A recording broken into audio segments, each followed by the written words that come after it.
आदाब। मैं हूं इरफान शेख और आप देख रहे हैं जी सलाम। मेमन साहब, क्या आप मेरी आवाज़ सुन पा रहे हैं? जी बिल्कुल, मैं आप सुन रहा हूँ आपकी हाँ, आवाज़। अस्सलाम वालेकुम। Thank you so much for being a part of our channel and बहुत बहुत शुक्रिया कि वाले आप बहुत मशरूफ़ रहते हैं। हमें ये इत्तला मिला और you are very busy but still you took time for Zee Salaam. बहुत बहुत शुक्रिया। कुछ जी।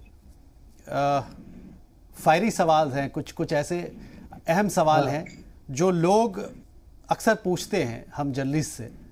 आपसे भी मैं वही सवाल पूछ रहा हूँ। It's not my question, it's the question of the people. Almost 1.4 billion people they are watching television. और सारे जर्नलिस्ट को ये लगता है कि जो मीडिया में जो लोग हैं आज हर जगह आ गया है। पॉलिटिशियंस को भी अपनी क्रेडिबिलिटी को इस्टेब्लिश करना पड़ रहा है, जर्नलिस्ट को भी अपनी क्रेडिबिलिटी को इस्टेब्लिश करना पड़ रहा है। तो उसी उन बातों के मद्देनज़र आपसे मैं ये सवाल पूछना चाह रहा हूँ कि अभी जो फ़िलहाल जो एक बर्निंग केस है, ऑलमोस्ट 17 डेज से आर्यन कस्टडी में है। आपको क्या लगता है कि प्राइमा फेसी कोई एविडेंस मिला है उनके खिलाफ, या सिर्फ चैट के भरोसे ही ये सब कुछ हो रहा है, या कोई ड्रग्स भी मिला है उसके पोजीशन पे? What is the status now? देखिए, अगर आप इत्मीनान से मुझे सुने इस संदर्भ में ज़रूर। आर्यन के मामले से जुड़े हुए, तो मैं आपके दर्शकों को कुछ बातें बताऊं। पिछले 2 हफ्तों से जो मीडिया में चर्चा हो रही है, शाहरुख का लड़का होने के कारण सारी मीडिया की सारे कैमरे उस पर लगे पड़े हैं और हिंदुस्तान की हजारों अदालतों में, यहाँ तक कि सुप्रीम कोर्ट में क्या हो रहा है उन सबको बारह ताक रखकर सिर्फ ये आर्यन की कोर्ट में क्या हो रहा है, या आर्यन की इन्वेस्टिगेशन में क्या हो रहा है, या आर्यन तहकीर में क्या हाल है, मीडिया सारा इसी के पीछे लगा पड़ा है अपने टीआरपी के लिए। दुख की बात है, ये नहीं होना चाहिए। एक ड्रग का केस है जिसमें एक सेलिब्रिटी का लड़का शामिल है। अब वो सेलिब्रिटी का लड़का होने की वजह से इसकी विशेषता बढ़ जाए, ये उचित नहीं है। लोकतंत्र के लिए ये सही नहीं है। हमारी जमहूरी रूल ऑफ लॉ की बात करती है। सबसे पहले मैं ये कहना चाहता हूँ, जब किसी सेलिब्रिटी के किसी गुनाह में आ जाने से क्या उस सेलिब्रिटी को उसका एडवांटेज मिलना चाहिए? जवाब नहीं। मगर साथ ही साथ उसको उसकी वजह से ज्यादा तकलीफ उठानी पड़े या नुकसान उठाना पड़े, ये भी सही नहीं। सेलिब्रिटी होने की कीमत अदा कर रहा है कोई व्यक्ति, ये दुख की बात है। इंसाफ और कानून ये नहीं समझता।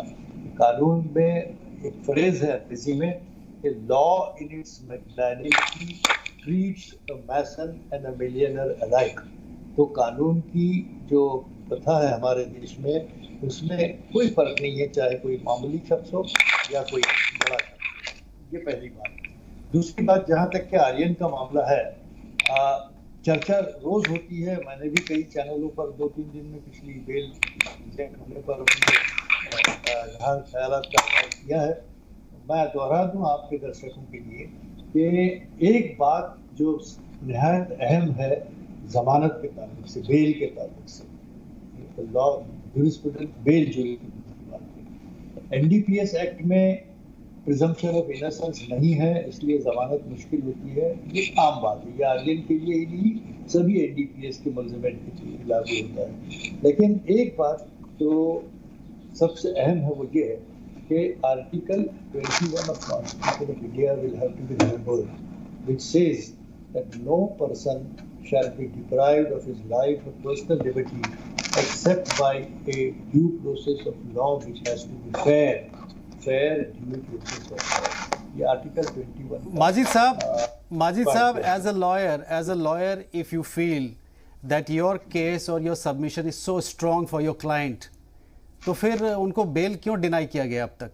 मैं वही बता रहा हूँ आपको। देखिए, तो उसमें एक चीज समझने की जरूरी है कि बेल न देना, ये हमारे देश का आज कानून क्या है, पहले इसको समझिए। हम आर्यन की बात पर हम बाद में आते हैं। Right to bail, right to personal liberty is a fundamental right. Now, किसी को गिरफ्तार कर लेना किसी गुनाह में और उसको हिरासत में रखना, ये कब जायज है कानून की नजर में? इस पर सुप्रीम कोर्ट ने अपना एक फैसला 1994 में भी दिया था, Joginder Kumar versus state of Uttar Pradesh, जहाँ हिंदुस्तान के तमाम पुलिस अफसरान को, तफ्तीशी अफसरान को ये वार्निंग दी गई कि don't rush to arrest anybody.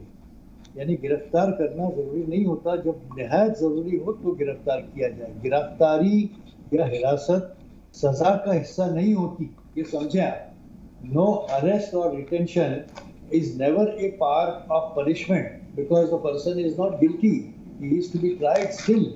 and इसलिए तब गिरफ्तार क्यों किया जाता है किसी शख्स, आरोप कुछ भी हो, कोई सा भी गुनाह हो, कोई सा भी एक्ट हो, लागू हो, जब किसी पर कोई लगता है काम तो उसको गिरफ्तार क्यों किया जाता है? उसे सजा देने की नजरिए से नहीं दिया जाता, उसे तकलीफ पहुंचाने की नजरिए से नहीं दिया जाता, उसे बदनाम या जलील करने या उसे शर्मिंदा करने के लिए नहीं किया जाता। कानून ये कहता है कि गिरफ्तार करने की वजह कुछ खास है, वो क्या वजूहत है?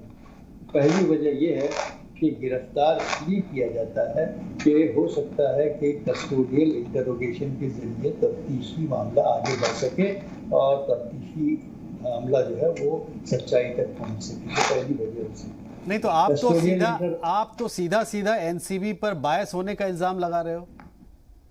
नहीं, एनसीबी, देखिए मुझे आर्यन के केस की नहीं बात, मैं जनरल लॉ ऑफ बेल की बात कर रहा हूँ। एनडीपीएस वाले, उनके पास क्योंकि सेक्शन 37 है एनडीपीएस का, where bail is not a rule but jail is rule, that does not mean that anyone who is arrested under NDPS will always remain in prison. It is not like that. Still, in spite of section 37's prohibition, bail is being granted to the people according to the merits of the case, according to the facts and circumstances of the case।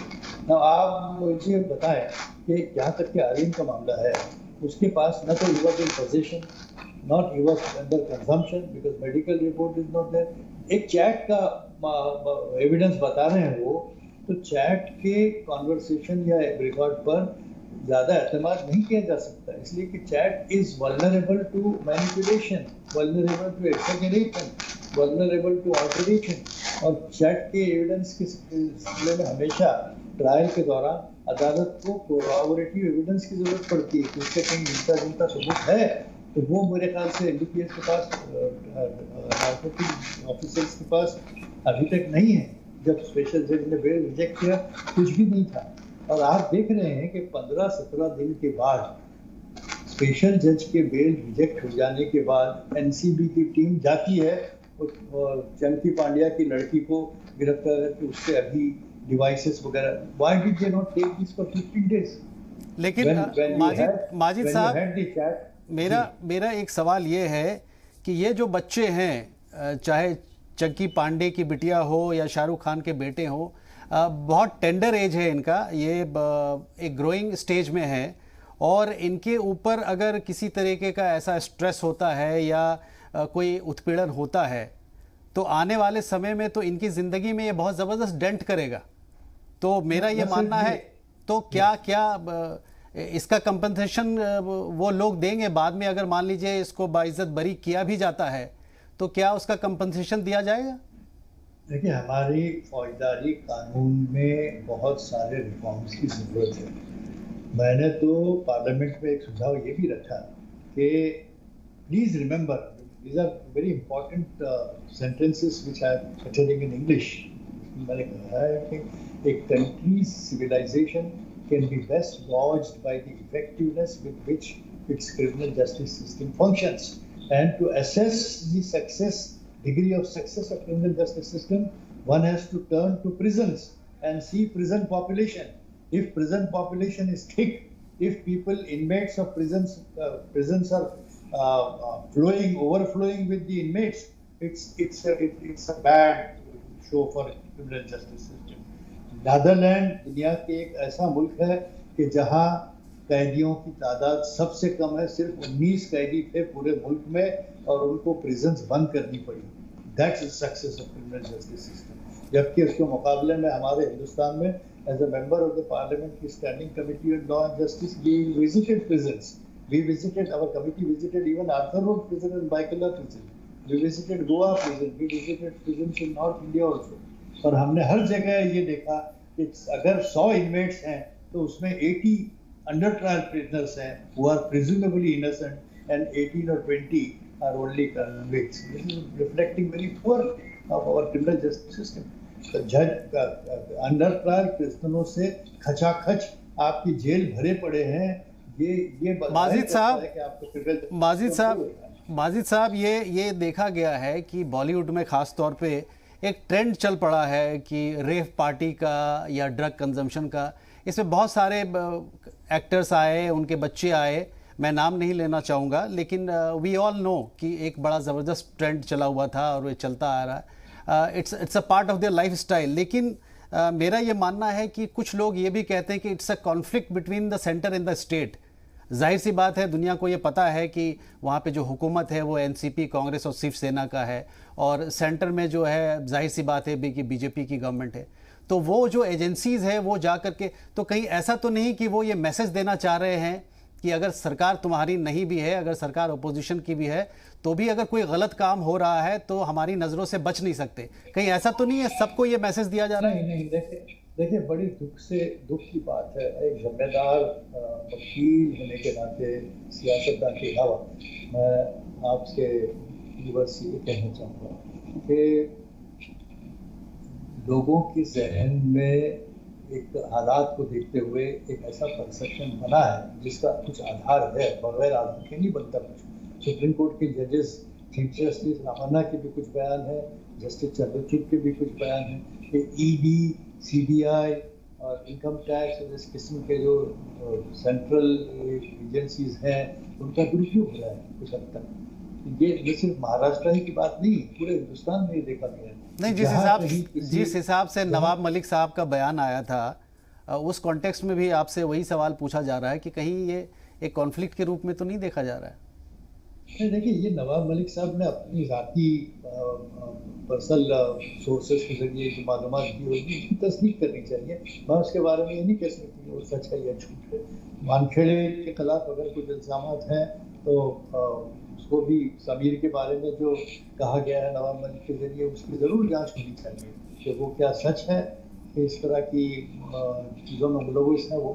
तो बड़ी दुख की बात है। देखिए तब एक मैं आपको 1994 का जो फैसला है सुप्रीम कोर्ट का, जो Dingal Kumar versus state of Uttar Pradesh, उसके हवाले से ये कहूँगा कि सुप्रीम कोर्ट ने हिंदुस्तान के तमाम तफ्तीशी अफसरान को एक चैलेंज दिया है, एक वार्निंग दी, don't rush to arrest unless it is inevitable. किसी भी गुनाह में गिरफ्तार करने की आपको पावर्स अगर लॉ ने दिए तो उसका मतलब नहीं कि उन पावर्स का आप दुरुपयोग करते रहो और उसके जरिए आप लोगों की जिंदगियां तबाह करो।